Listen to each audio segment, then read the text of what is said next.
Hey friend, in this video, I'm teaching you a Matisse-inspired Tuscany countryside watercolor painting. I love painting landscapes like this. They're very painterly, just minimal, mainly just brush strokes that capture the flow or the curves and the windswept feel of a particular landscape. So I'm going to teach you how I use some blurry-eyed effect to get the overall shape and form or structure of the landscape, where I get the reference photo, or where I had what I used for my reference photo to capture this landscape, and then show you a walkthrough of some Matisse-inspired landscape vibe to give you kind of a direction of how we're going about this type of painting. So if you're ready, let's dive in.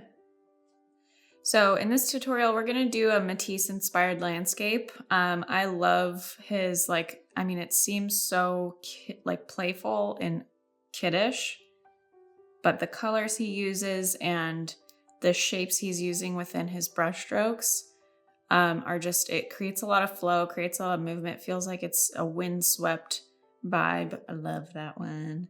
The colors in this one are awesome.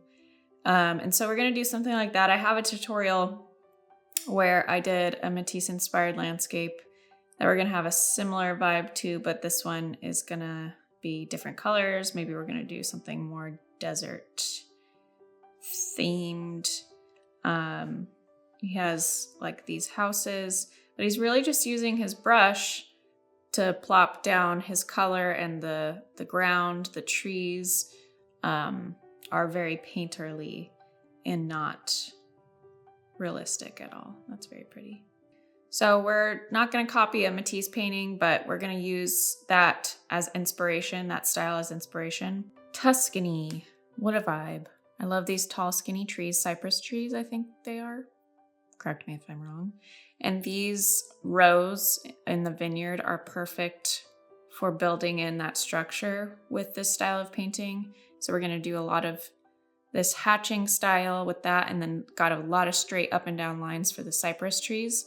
So I'm gonna use that as my reference photo, and my size 6 brush. I'm gonna use sap green. For my dark green, I'm gonna use sap green with Prussian blue and Mars black.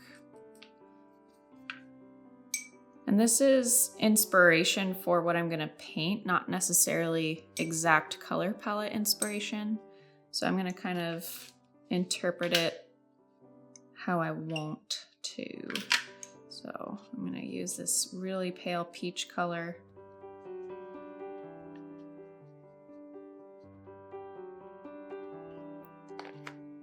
That's a nice kind of earth clay mixture.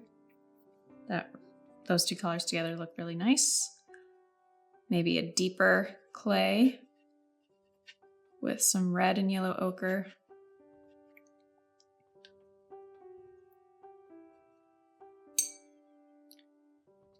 And probably use Mars black.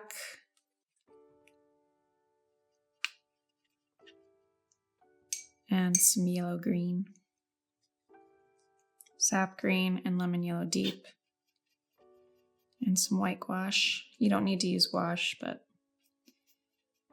I think it's nice. All right, so first things first. In this style of painting where I'm just kind of putting marks on the paper, I like to choke up on my brush or get up higher on the handle of my brush so I can take a step back and really paint with my full arm. And I'm going to start with the hills in the background to start building in the format or the scene. So I'm going to start with this lighter green, and I can build on top of it once I have it down. So I'm just outlining the shape of it. If you kind of, when you blur your eyeballs when you're looking at something, do that at your reference photo, and we're just going to outline the shape of this hill.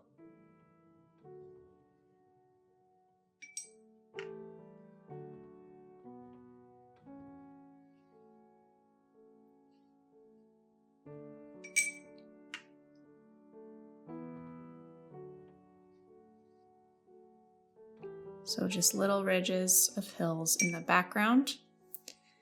And then we're bringing it forward here. Maybe I've got another one here.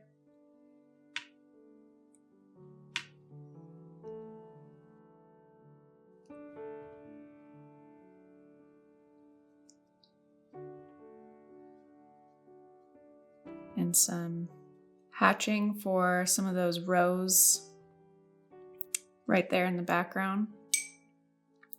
I'm going to grab my dark green and start to frame that with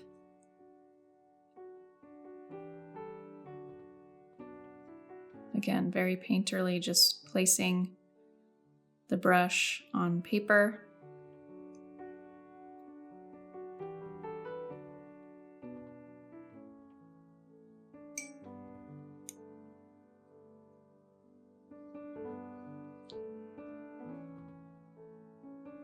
It's like a little dance. And I've got this soil terracotta color.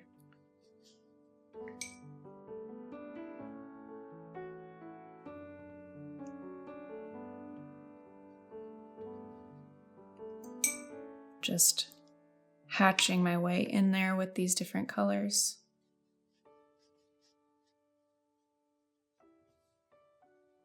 And it's giving us that vibe of an Italian countryside. Maybe we've got a house here.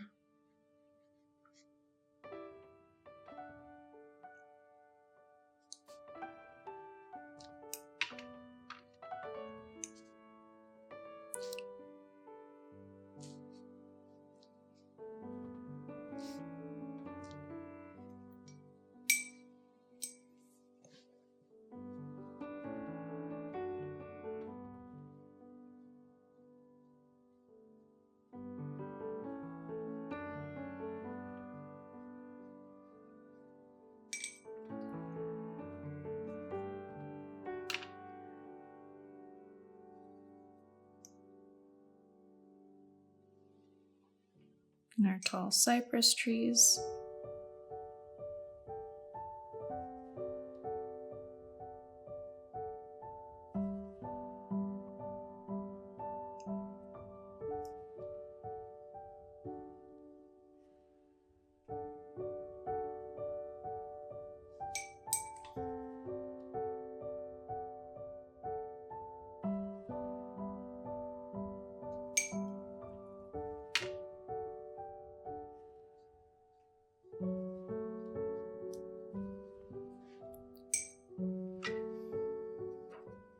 I want some gold color in there with some yellow ochre.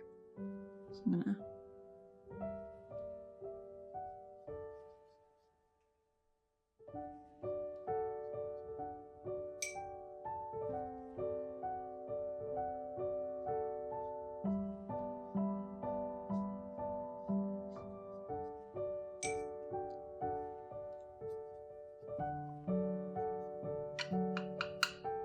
then some bloops, bloops.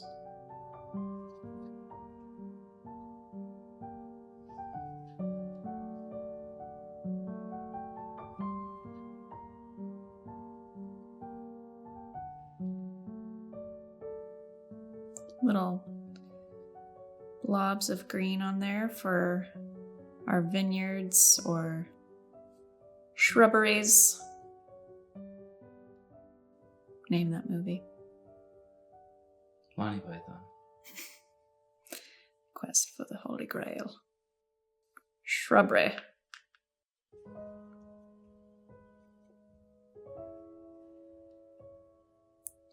Some really dark greens on here. I'm just going down the rows and adding that fluffy texture for vines, our vineyards.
I want to frame this house a little bit more. Maybe overlap part of it.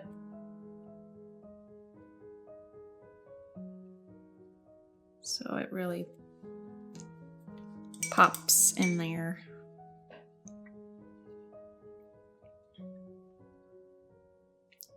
We need some more reference to our greenery in the background.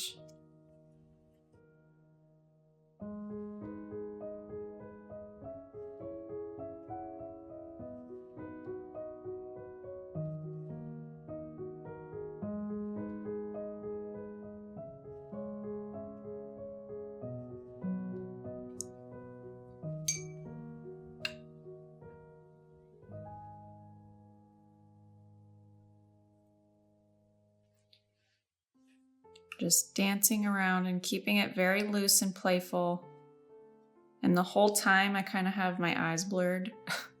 So I'm just focusing on creating a frame and not getting too focused on details.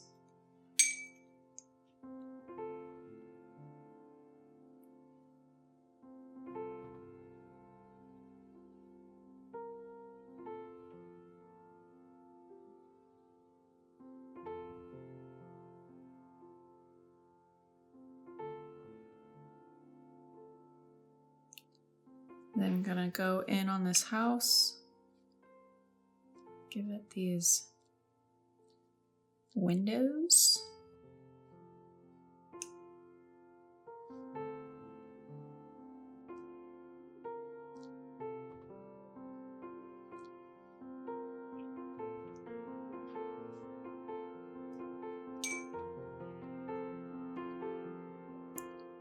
I like this reddish color.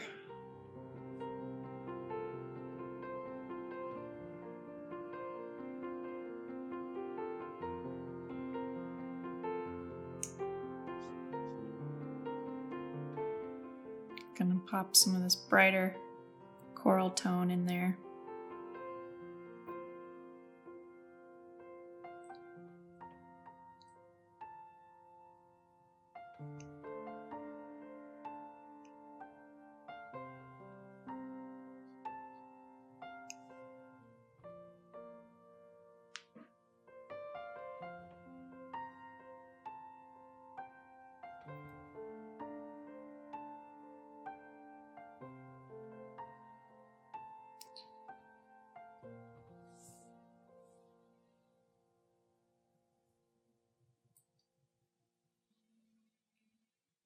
There you go. You could add a sky to this if you wanted to. I love the really loose abstract effect, and then your viewer gets to fill in the details. White space is your friend, but overlapping here and there is a really fun texture, like if you are going and doing cross hatching, but each section is kind of just creating a full just texture and movement around the entire landscape. So keep it loose, kind of be higher up on your handle, and just focus on the movement and the overall structure of the landscape and not all the details. Thank you so much for watching. I hope you enjoyed this tutorial. Again, keep it loose, keep it quick. This probably took me about 5 to 10 minutes. Obviously I was teaching throughout, so a little bit longer with the teaching, but it shouldn't be too long. You're just going with the motions and turning your brain off and just kind of letting your arm and your hand and your brush do all the work. So I hope that was fun for you. Let me know in the comments below if you did something different with your landscape. Maybe you did a beach scene, or maybe a cityscape or wildflower field or whatever. I would love to hear from you what you painted today. And if you want to share your work, tag me on Instagram at Jenna Rainey. I would love to check it out as well. And I'll see you in the next video.